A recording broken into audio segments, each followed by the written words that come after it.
All right, now we've made changes to the real estate purchase contract, and we still have some people asking a few questions as to the best way to manage the discussion of commissions with placing an offer. So first off, we're going to show you the new section in the real estate purchase contract.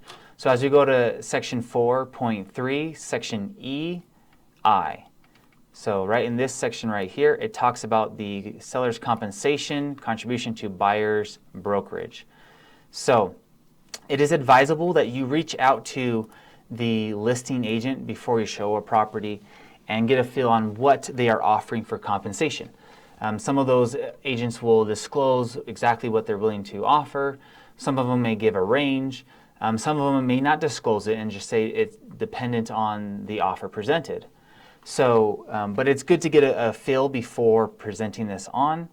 And their requested method for having the commission agreed upon. If they already have a set commission agreement in place, then, and they're willing to disclose that, you can use this form right here, Real Estate Brokerage Compensation Agreement, and send that off for all parties to sign. Again, you're going to have the buyer, the seller's brokerage, and buyer's brokerage sign off on this. So the issue you're going to have with this is the fact that you have multiple parties sign off on this, and many of them are not willing to sign until they see an offer that they're willing to accept. So that being said, we advise our agents to focus on utilizing this section 4.3 EI to discuss those compensation models. So we will read through this real quick.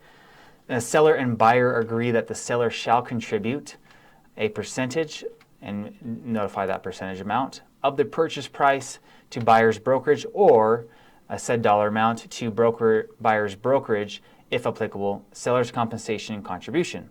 If no box is checked, then the seller has not agreed to compensate buyer's brokerage in the REPC. This payment shall be made in addition to any other compensation agreed to by the seller's brokerage to buyer's brokerage, if applicable. Buyer agrees that the seller's compensation contribution combined with any other payment from the seller's brokerage, if applicable, to buyer's brokerage shall not exceed the amount agreed to between buyer and buyer's brokerage in their written buyer-broker agreement. The provisions of section 4.3 EI shall survive closing. Okay, so there's a few things here.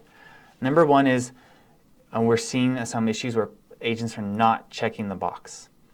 If you put in a percentage and you do not check the box, it is not considered a part of the contract. And you need to specify which one you are looking at. Are you going to have a percentage or a said dollar amount in that process? The other item I want you guys to understand is that if you are working with a compensation model like the form already showed you, maybe you've already agreed to a 2% here. If you are to then have an additional percentage amount here in the REPC, that's in addition to. So you're not doing the same agreement twice. So you're not going to put, let's say if you're representing someone for 3% here, and you put 3% in this section and you check the box, then you go in and you send this document over as well, you are duplicating or doubling that amount. So if you're asking for 3% in this form, and then you're going back to the other form, so you put that 3% right here, and then you go back and put 3% here in this section, you are then asking for 6%. So you need to be very careful and make sure that you're explaining to the other agents, as we're getting conflicting reports from agents saying different things and different brokers explaining it. But as for you, you need to make sure it is just one, and you are protected if you do it through the REPC. So again, to keep things simple and less complicated, we do suggest use section 4.3 EI for presenting your commissions. It's cleaner, it's crisp. The moment that they sign or counter the offer, it is in place as part of that contract. The issue you have if you send over this contract and you don't put a percentage or a dollar amount here, and you send it over with the real estate brokerage compensation agreement, the buyers could potentially, or the sellers could potentially accept that offer here and not sign this compensation section here on a separate form.